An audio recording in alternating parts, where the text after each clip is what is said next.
রাজধানীর কমলাপুর রেলওয়ে স্টেশনে বেড়ে চলছে ঈদে ঘরমুখো মানুষের ভিড়। যাত্রীর চাপে কোনো ট্রেনেই যেন তিল ধারণের ঠাঁই নেই। পরিবারের সঙ্গে ঈদের আনন্দ ভাগাভাগি করে নিতে যে কোনো মূল্যে বাড়ি ফিরতে চায় সবাই। ফলে ট্রেনের দরজা ঝুলে যে যেভাবে পারছে ছুটছে বাড়িতে।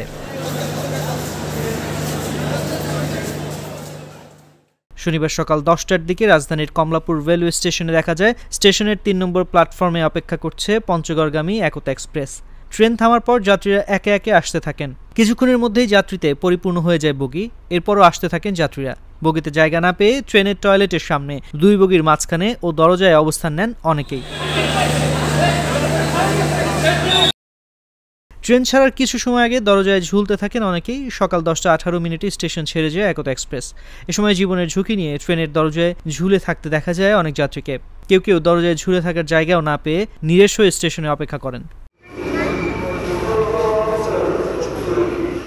কথা হয় আবু আহমদ নামের এক যাত্রীর সঙ্গে। জাগো নিউজকে তিনি বলেন, অনেক কষ্ট করে ট্রেনে উঠতে পেরেছি। শত কষ্ট হলেও বাড়ি ফেরার আনন্দই আলাদা। ঈদযাত্রায় একটু কষ্ট হবে, এটাই স্বাভাবিক। ঈদ আনন্দের কাছে এটা কিছু না। মিতালি আক্তার নামে এক যাত্রী বলেন, দেখছিনি তো কত ধাক্কাধাক্কি করে ট্রেনে উঠলাম। বাড়ি তো যেতেই হবে। সবাই ঈদে বাড়ি যেতে চায়, একটু গোলমাল তো হবেই।